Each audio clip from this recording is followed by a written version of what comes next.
भगवान श्री का वह दिव्य वचन कि वैर से वैर कभी शांत नहीं होता है,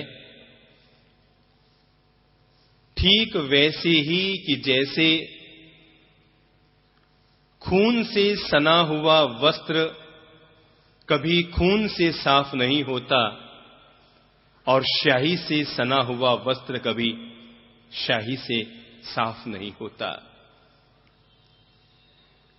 स्याही के सने हुए वस्त्र को साफ करने के लिए पानी की जरूरत होती है और वैर विरोध की गांठों को खोलने के लिए प्रेम, मैत्री और क्षमा की आवश्यकता होती है।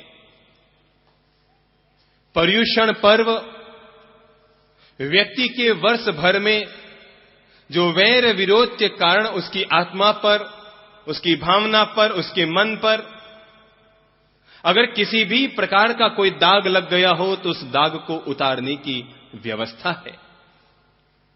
पर्युषण पर्व हमें सिखाता है कि याद रखो, वैर से वैर कभी शांत नहीं होता और क्रोध से क्रोध को कभी मिटाया नहीं जा सकता। वैर को मिटाने के लिए प्रेम चाहिए और क्रोध की आग को बुझाने के लिए क्षमा का शीतल जल चाहिए।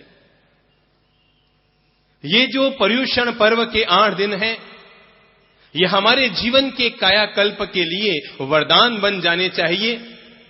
मानता हूं कि हर वर्ष ये दिव्य पर्व आता है, हर वर्ष पर्युषण पर्व आता है, आत्मशुद्धि के पाठ पढ़ा कर जाता है, लेकिन इस वर्ष हमें अपनी आत्म सजगता, हमें अपनी आत्म जागरूकता, हमें अपने आत्म बोध के साथ इन 8 दिनों को संपन्न करना है ताकि किसी भी प्रकार का कोई कर्म कषाय, कोई वैर विरोध, कोई कलह, कोई संघर्ष, कोई कटुता, किसी भी प्रकार का दोष हमारे अंतर्मन में न रह जाए।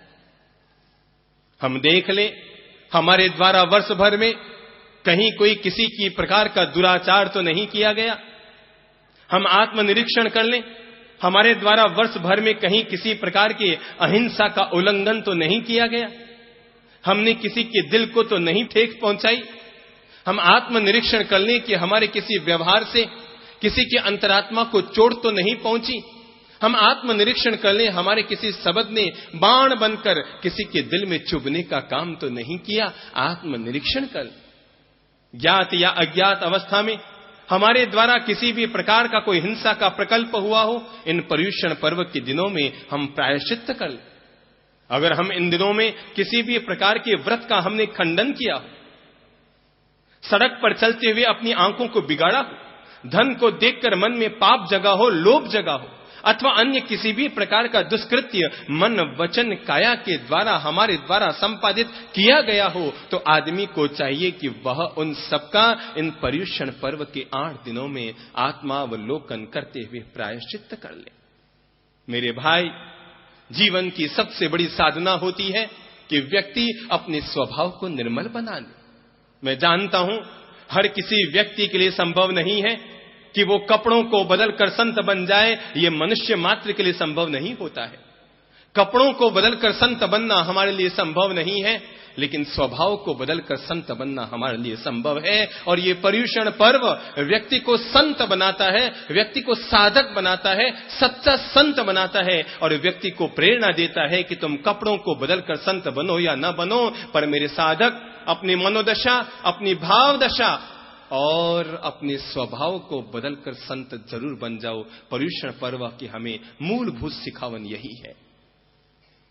वो हमें यही जीवन का पाठ पढ़ाता है कि हर कोई व्यक्ति अपने स्वभाव को सरल बना ले, क्योंकि प्रभु के द्वार पर वे लोग कभी स्वीकार नहीं किए जाते जो अमीर तो होते हैं पर स्वभाव के कर्कश होते हैं। प्रभु के द्वार पर उन लोगों को स्वीकार नहीं किया जाता जो धार्मिक तो होते हैं पर मन में हर समय दोष और कषाय पालते रहते हैं। प्रभु के द्वार पर उन लोगों को भी स्वीकार नहीं किया जाता जो संत तो होते हैं पर संत होकर भी दुराचार किया करते हैं। प्रभु के द्वार पर ऐसे संतों के लिए कोई जगह नहीं होती जो संत जीवन में भी दुराचार किया करते हैं। ईश्वर उन्हें कभी माफ नहीं करता। ईश्वर उन लोगों को कभी माफ नहीं करता जो संपन्न होकर भी कंजूस होते हैं। बाकी लोगों को भले ही ईश्वर माफ कर दे, पर ऐसे संतों को जो संत का बाना पहने हुए हैं, संत का पवित्र वेश धारण किए हुए हैं, लेकिन इसके बावजूद अगर दुराचार का सेवन करते हैं तो ऐसे संतों को ईश्वर माफ नहीं करता। ऐसे संपन्न लोगों को भगवान कदापि माफ नहीं करते। जो लोग अमीर तो होते हैं पर कंजूस होते हैं, और ऐसे न्यायाधीश को भगवान कभी माफ नहीं करते जो न्याय की कुर्सी पर बैठा है पर इसके बावजूद अन्याय किया करता है। भगवान कहते हैं, मेरे द्वार पर उन लोगों का स्वागत है जिनके भीतर प्रेम है, मेरे द्वार पर उन लोगों का स्वागत है जो सरल है। अरे भगवान ने कहा, जीसस बाइबल में कहा करते थे कि मेरे शिष्यों, भगवान के द्वार पर अमीर लोग जल्दी प्रवेश नहीं कर पाएंगे, क्योंकि उनके भीतर अहंकार होता है, उनके भीतर ईगो होता है, उनके भीतर अपनी सत्ता संपत्ति का कोई अहंकार होता है। और वो कहते थे, सुई के छेद में से ऊंट निकल सकता है, पर एक अमीर आदमी जो कंजूस होता है, एक संत जो दुराचारी होता है, एक न्यायाधीश जो अन्याय करता है, वो भगवान के द्वार पर कभी प्रवेश नहीं पा सकता है। इसलिए ईश्वर के द्वार पर प्रवेश पाने के लिए आवश्यक है, अनिवार्य है कि व्यक्ति सरल हो, व्यक्ति सौम्य हो, उसके भीतर प्रेम, शांति, क्षमा, मैत्री की गंगा यमुना सरस्वती का संगम हो। पर्युषण पर्व निर्मल करने की यात्रा है, अपने अंतर्मन को निर्मल करने की यात्रा है, अपने अंतश्चित्त को निर्मल करने की यात्रा है, अपने अंतर विचारों का विशोधन करने की यात्रा है, अपने अंतर हृदय को शुद्ध और पवित्र करने की यात्रा है। जब आप सत्संग सुन रहे हैं तो इस सत्संग को, इन प्रवचनों को केवल सुनने के लिए मत सुनिएगा, हर शब्द को बूंद अमृत की बूंद की तरह भीतर उतारिएगा और चिंतन कीजिएगा कि ये शब्द आपके मनोदशा को कितना सुधार पा रहे हैं, आपके स्वभाव को कितना निर्मल और पवित्र कर पा रहे हैं। मेरे भाई, उपवास कर सको तो बहुत अच्छी बात है, लेकिन पर्युषण पर्व के 8 दिनों में मानसिक संकल्प रखना कि मैं 8 दिन तक के लिए उपवास करता हूं, और भोजन का उपवास तो जितना होगा उतना करूंगा, पर अपनी ओर से क्रोध न करने का संकल्प लेता हूं और क्रोध न करने का उपवास करता हूं।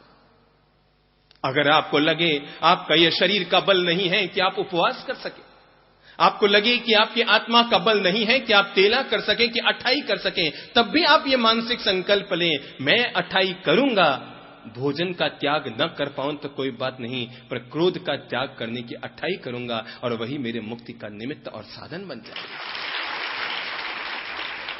जिसने छोड़ा है और अपने मन को शांत किया है, अपने विचार दशा को निर्मल और पवित्र किया है, अरे भाई याद रखना, जलती हुई शाखा पर दुनिया में कोई भी कबूतर आकर नहीं बैठ सकते। अगर जीवन में शांति के कपोत बैठाने चाहते हैं तो इसके लिए जरूरी है कि आदमी अपनी जलती हुई शाखाओं को बुझाए और उन शाखाओं में प्रेम के पुष्प खिलाने का प्रयास करे। प्रेम के पत्ते हो, प्रेम के पुष्प हो, तभी तो जाकर कोई पंछी हमारे जीवन की शाखा पर, हमारे पेड़ की शाखा पर बैठना पसंद करेंगे। अपनी भाव दशा को निर्मल और पवित्र करें, और इसी पर्युषण पर्व के अंतर्गत इस बात का पूरा पूरा प्रयास करें, जितने व्रत और तपाराधना कर सकते हैं करने की कोशिश करें। तप करने से, व्रत का आचरण करने से शरीर का बल कमजोर नहीं होता, अपितु और अधिक मजबूत होता है। अगर किसी को लगता है उसके शरीर में कोई असाध्य रोग हो गया है और 1000 दवाइयां लेने के बावजूद वह उस असाध्य रोग को नहीं मिटा पा रहा है, वो व्यक्ति तपस्या का आचमन करे, तपस्या को स्वीकार करे, अपने जीवन में तपस्या को जोड़ने की कोशिश करे। आप नहीं जानते, तप करते करते शरीर की शुद्धि होगी, रक्त की शुद्धि होगी, मानसिकता की शुद्धि होगी, शरीर के हर अंग और अवयव की शुद्धि होगी, और आपको लगेगा कि आपका रोग पूरी तरह से मिट गया है। आपको स्वयं को एहसास होगा कि आपका रोग पूरी तरह से मिट गया है और आप रोग से मुक्त हो गए हैं। उपवास हर किसी व्यक्ति को 15 दिन में एक बार जरूर करना चाहिए। हम 24 घंटे में जो मिले सो खा लिया करते हैं, जब मिले सो खा लिया करते हैं, जैसा मिले सो खा लिया करते हैं, और हर समय कुछ न कुछ खाने की अभिलाषा हमारे मन में पलती रहती है। ये भी खा लूं, वो भी खा लूं, वो भी खा लूं, और उस ज्यादा खाने से आदमी का पेट बीमार होना शुरू हो जाता है। मैं बता देना चाहता हूं, पूरे राजस्थान में या पूरे भारत में भूख से बहुत कम लोग मरते हैं। आज की तारीख में देश की समस्या भूख से मरने की नहीं है। आज की तारीख में समाज की समस्या भूख से मरने की नहीं, किसी सरकार की समस्या इस बात की नहीं है कि लोग भूख से मरते हैं। अरे संपूर्ण राजस्थान में भूख से तो मुश्किल से साल भर में 25-50 लोग मरते होंगे। पर मैं आपको बता देना चाहता हूं, भूख से 50 लोग मरते होंगे, पर ज्यादा खाने से संपूर्ण राजस्थान में प्रतिवर्ष 5000 लोग मरते होंगे। ज्यादा खाने से बीमार पड़ते हैं, रुग्ण होते हैं, इलाज कराना पड़ता है और उसके बाद जाकर कहीं आदमी स्वस्थ हो पाता है। तो इसलिए तप का आचरण कीजिए, व्रत का आचरण कीजिए। पर्युषण पर्व के 8 दिनों में तपाराधना करें। भगवान ने कहा और कुछ न कर पाए, पर अंतिम जो 3 दिन होते हैं, उन 3 दिनों में 3 दिन का उपवास, तेले की तपस्या करने की मानसिकता बनाए और वो 3 दिन का उपवास वर्ष भर तक शरीर में, खून में जिस किसी प्रकार का दोष आया, कोई बीमारी आई, उस हर बीमारी को काटने का काम किया करता है। व्यक्ति उपवास का आचरण करे पर्युषण पर्व के दिनों में। और दूसरा भगवान ने कहा, और वो है शील व्रत को जिए। हो सकता है वर्ष भर में कहीं भी किसी भी प्रकार की हमारी मनोदशा बिगड़ी हो सकता है किसी पर स्त्री को देखकर, किसी पर पुरुष को देखकर हमारे मनोभाव विकृत हुए। हो सकता है हम कभी मंदिर में खड़े थे और मंदिर में खड़े खड़े ही किसी सुंदर महिला को देखकर हमारे मनोभाव विकृत हुए हो। जहां हम पाप धोने गए थे, वहीं पर किसी न किसी प्रकार का हमने अपना मानसिक पाप का बंधन कर लिया हो सकता है कि जिस उम्र में हमें व्रत का आचरण करना चाहिए, उस जीवन में व्रत का आचरण करने के बजाय हमने अतिचारों का सेवन किया हो। तो भगवान कहते हैं, व्यक्ति आत्मावलोकन कर ले, वह अपने जीवन में शील, ब्रह्मचर्य और संयम को कितना जी पाया है। कहते हैं, सुकरात के पास एक युवक पहुंचा, दार्शनिक सुकरात के पास एक युवक पहुंचा और जाकर उसने सुकरात से पूछा कि मैं एक प्रश्न पूछने आया हूं। सुकरात से जाकर पूछा कि मैं एक प्रश्न पूछने आया हूं। पता है, उस युवक ने सुकरात से पूछा कि जरा मुझे बताएं, व्यक्ति को अपनी जिंदगी में संसार का सेवन, वासना का सेवन, स्त्री पुरुष का सेवन जिंदगी में कितनी बार करना चाहिए? सुकरात ने कहा, मेरा विवेक तो यही कहता है, एक बार करना चाहिए और समझ लेकर मुक्त हो जाना चाहिए। युवक ने कहा, आपका कहना ठीक है, क्योंकि आप संत हैं, इतनी ऊंची बात कह सकते हैं, पर जरा बताएं कि ऐसा करने के बाद भी अगर व्यक्ति का मन तृप्त न हो तो कहा, वर्ष में एक बार संसार का सेवन करना चाहिए और फिर अपने मन को मुक्त कर लेना चाहिए। युवक ने पूछा, अगर तब भी मन तृप्त न हो, अगर लगे अब भी मन में कोई न कहीं भड़ास जग रही है, कोई भावना जग रही है, तो क्या किया जाना चाहिए? तो सुकरात ने कहा, महीने में एक बार संसार का सेवन करो, पर उसके बाद अपने मन को मुक्त कर लो। युवक ने कहा, अगर तब भी मन तृप्त न हो तो